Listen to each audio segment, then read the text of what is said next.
Assalamualaikum warahmatullahi wabarakatuh. Selamat pagi Anda semua. Kita berjumpa lagi dalam pembelajaran TIK. Pada minggu sekarang kita masuk pertemuan yang ke-9.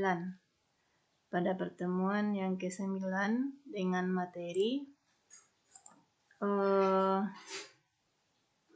kita akan menjelaskan fungsi-fungsi icon yang terdapat pada grup alignment. Kelanjutan materi kita yang kemarin. Materinya bisa Anda lihat pada pertemuan kita yang ke-7. Untuk kali ini Ibu akan membahas khusus fungsi dari icon yang terdapat pada grup alignment tersebut. Nah, silakan diperhatikan. Ini adalah gambar dari grup alignment yang terdapat pada tab home. Di antaranya ada top align, ya, ada middle align, bottom. Silakan diperhatikan. Nah, ini top align, ini gambar ikonnya, middle align sampai dengan merge and center. Ini tampilan dari Microsoft Excel.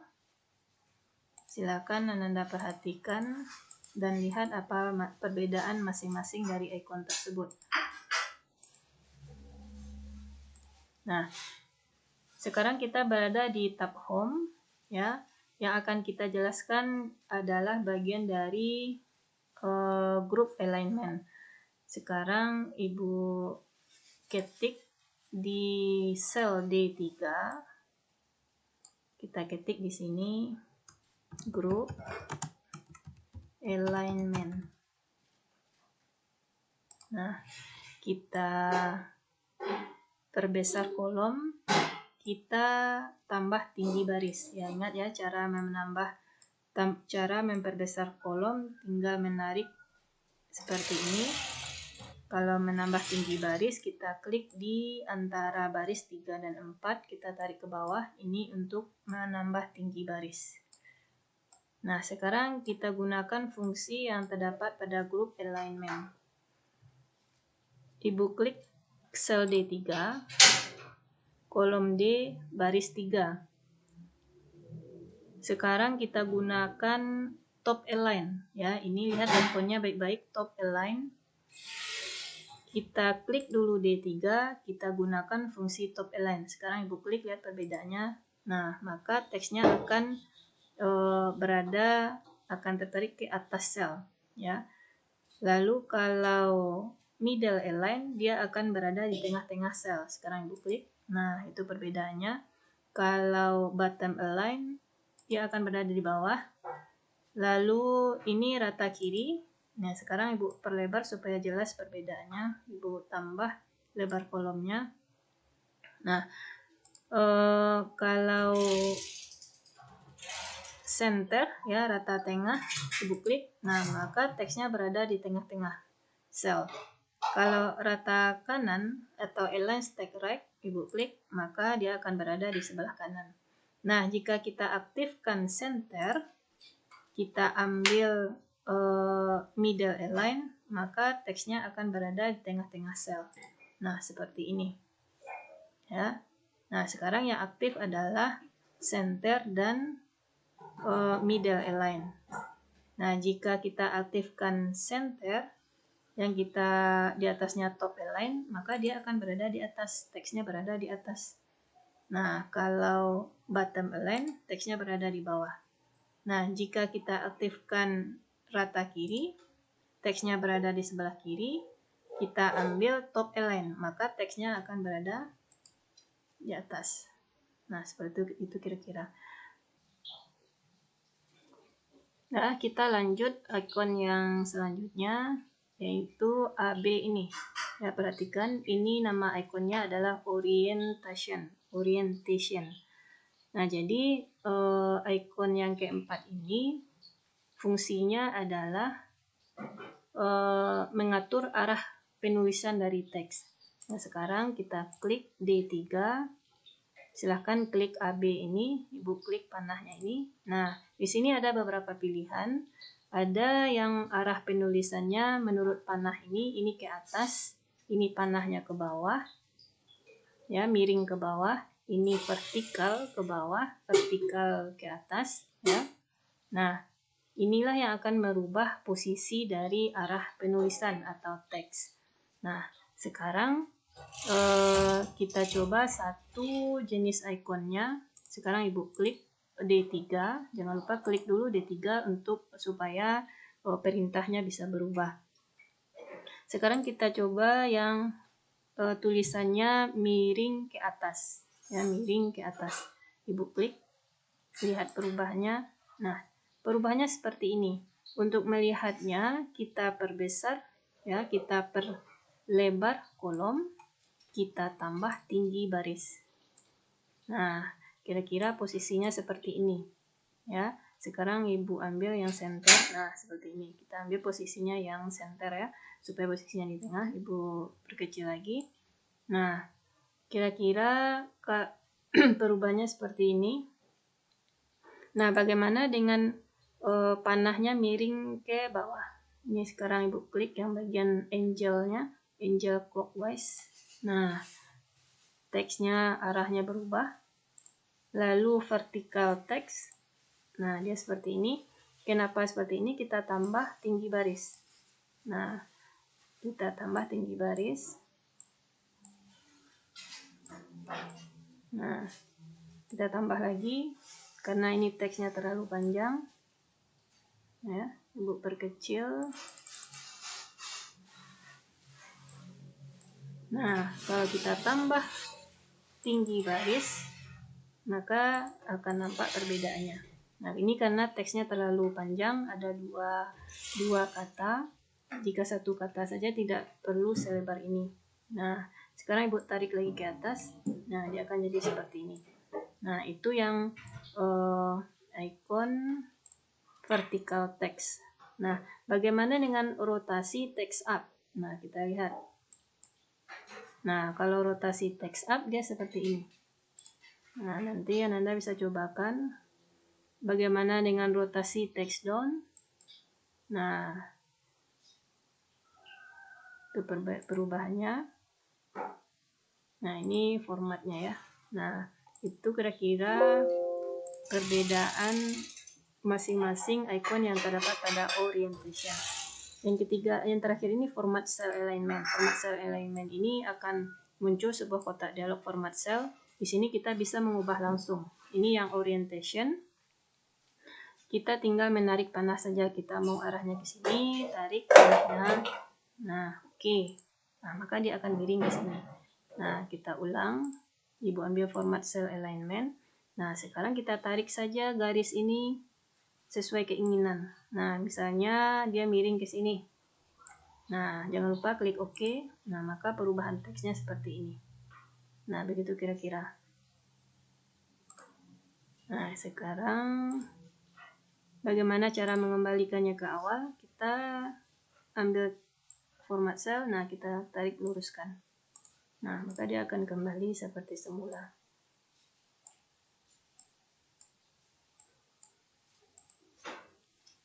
Nah, yang icon selanjutnya decrease indent ya. Decrease indent ada increase indent. Decrease indent itu fungsinya menarik batas kiri teks ke sebelah kiri. Nah, seperti ini. Kita lihat perbedaannya. Ibu perlebar. Nah, Ibu perlebar kolomnya. Sekarang Ibu kembalikan ke rata kiri. Nah, kita gunakan icon decrease indent. Nah, sekarang kita klik yang inilah. Nah, kita klik. Nah, dia akan bergeser ke arah kanan. Ya, sesuai panahnya ini. Lihat panah ikonnya, geser ke kanan. Nah, sesuai keinginan kita hentikan. Nah, bagaimana dengan decrease indent? Decrease indent dia akan bergeser ke kiri. Nah, seperti ini. Nah, itu perbedaan antara decrease indent dan increase indent. Nah, kita kembalikan. Nah, lalu kita masuk ke merge and center. Merge and center ini fungsinya untuk menggabungkan beberapa sel. Nah, bagaimana perubahannya pada teks. Nah, silahkan diperhatikan. Ibu perkecil lagi. Nah, sekarang Merge and Center ini menggabungkan beberapa sel. Anda sudah tahu sel itu yang mana D3 ini disebut sel, F3 ini sel, D5 ini sel, F6 ini sel. Nah, ini kolom F baris 6. Inilah yang disebut dengan sel. Jadi Merge and Center ini menggabungkan beberapa file. Sekarang grup alignment teksnya ini kita gabungkan dengan kolom E3 dan F3. E3 dan F3. Dengan syarat kita blok dulu sesuai dengan perintah. Kita akan menggabungkan kolom E dan F. Kita blok dulu sampai F3, baru kita klik Merge and Center. Nah, kalau Ibu klik sekarang, maka grup alignment ini berada di kolom D, kolom E, dan F di baris 3. Nah, itu kegunaan dari Merge and Center. Nah, jika kita ingin rata kiri, tinggal klik ikon rata kiri. Jika ingin rata kanan, klik ikon rata kanan atau rata tengah. Nah, bagaimana cara mengembalikan ke posisi semula? Tinggal kita klik Merge and Center-nya kembali. Sekarang Merge and Center-nya aktif, ditandai dengan warna oranye seperti ini. Nah, kalau sudah hilang warna oranye-nya, maka dia akan kembali seperti semula. Nah, bagaimana kalau kita ingin menggabungkan beberapa kolom sel seperti ini?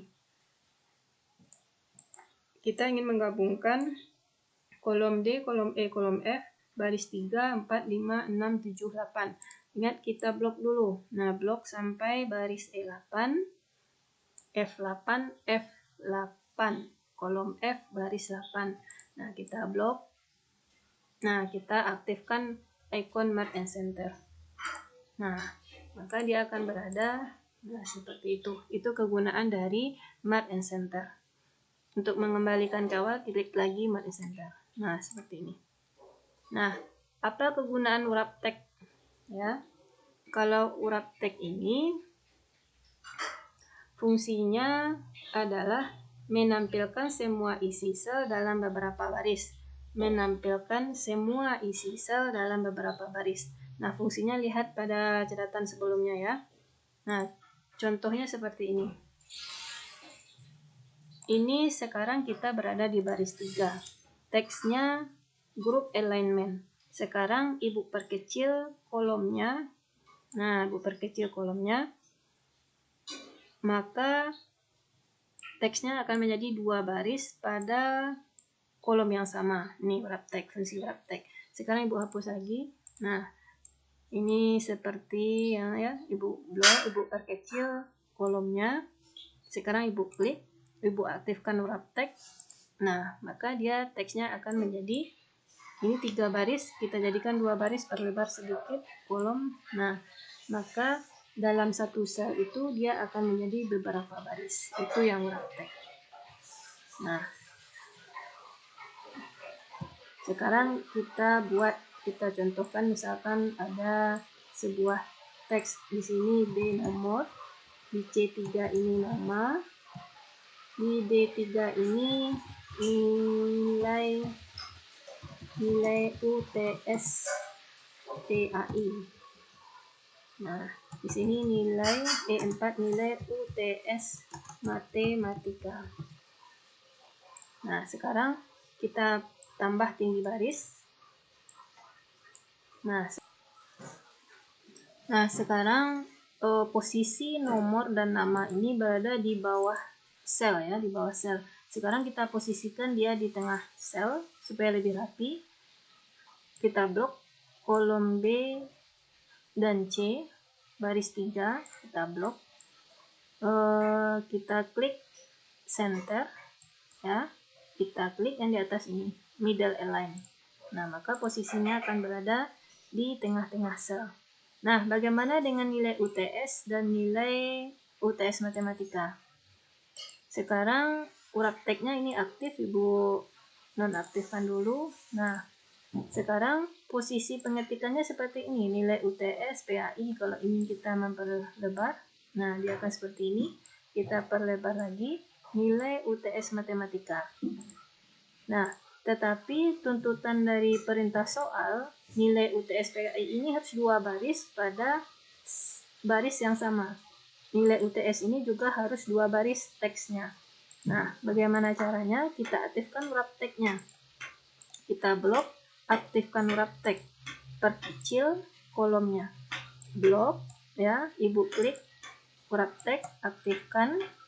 Lalu kita perkecil kolom. Nah, maka dia akan berubah seperti ini. Ibu perkecil E3. Nah, nilai UTS PAI, nilai UTS matematika akan menjadi 2 baris pada satu sel. Nah, itu kegunaan dari wrap-text. Nah, sekarang kita coba NO ini nomor kita buat 1, 2, 3, 4, 5. Nah, kita posisikan di tengah-tengah sel, kita blok semuanya, ambil rata tengah. Nah, seperti ini. Lalu kita buat bordernya. Ingat, border kita sudah belajar minggu yang lalu. Ini berada di grup font, ikonnya ikon border. Nah, sekarang untuk membuat border, jangan lupa diblok dulu teksnya. Nah, sekarang Ibu blok sesuai dengan soal ini ya, 5. Nah, sekarang kita klik, ada panah kecil yang di sebelah kanan ini, klik. Nah, pilih saja all border. All border ini kita akan memberi baris di seluruh sel. Nah, Ibu klik all. Nah, maka perubahannya menjadi seperti ini. Nah, beginilah kita kalau ingin membuat tabel pada Microsoft Excel. Nah, judulnya lupa, judulnya kita buat di B1. Misalkan hasil penilaian siswa kelas 10 misalkan. Nah, kelas 8. Nah, kelas 8. Nah, seperti ini. Nah, hasil penilaian siswa kelas 8. Nomor, nama, baru tinggal menuliskan nama. Misalnya Dewi. Nilai UTS-nya 76. Matematika nilainya 50. Nah, lihat posisi teksnya berada di sebelah kanan sel. Nah, supaya pengetikan kita rapi, kita blok, kita aktifkan icon center. Nah, seperti itu. Ya. Nah, bagaimana kegunaan dari merge and center? Merge and center tadi menggabungkan beberapa sel. Kalau dari soal yang kita buat sekarang, merge and center belum kita gunakan. Nah, kita tambahkan di sini. Kita gabung ini misalkan nilai harian ya, Ibu ketik nilai harian. Nah, nilai harian ini F dan G H. Nah, kita gabungkan kolom F, kolom G, kolom H. Ibu aktifkan merge and center. Nah, nilai harian ini akan berada di tengah-tengah. Ya. Sekarang kita tambah satu baris di bagian nilai harian ini. Perhatikan, Ibu klik 4, Ibu klik kanan, Ibu tambahkan kolom insert. Ya, insert itu untuk memasukkan baris. Ibu klik kanan di 4, klik insert. Nah, dia akan bertambah satu baris di atas di bawah nomor ini. Nah, kita perkecil. Nah, di sini kita buat nilai harian PAI, nilai harian matematika, nilai harian IPA. Nah, sekarang bagaimana dengan kolom ini? Nomor, nama, nilai PAI, nilai UTS. Supaya rapi, ini kita kasih border dulu.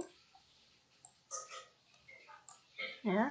Nah, sekarang kita gabungkan saja kolom baris 3 dengan baris 4. Jadi merge and center ini bukan saja fungsinya untuk menggabungkan kolom, tapi juga bisa menggabungkan baris.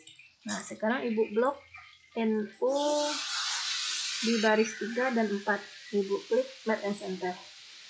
Nah, nama, Map and Center, nilai UTS 3 dan 4, Map and Center, nilai UTS Matematika, Map and Center. Nah, maka dia akan jadi seperti ini. Nah, bisa Anda perhatikan, kalau ingin memberikan warna, juga kemarin kita sudah belajar icon fill color. Nah, memberikan warna pada latar. Nah, sekarang kita beri ibu blok semuanya. Untuk judul di atas ini kita beri warna kuning misalkan, atau merah kuning. Nah, ini untuk judul. Nah, jelas perbedaannya. Kalau mau memperkecil ini supaya lebih rapi, kita tarik ke atas. Nah, seperti itu.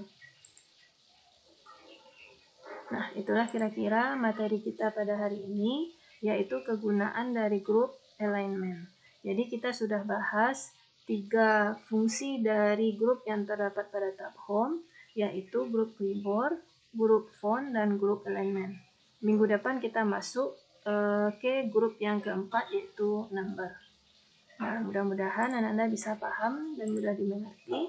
Dan untuk lebih pahamnya, silahkan seringkali melihat video pembelajaran ini. Mungkin itu saja pertemuan kita pada minggu yang ke-9.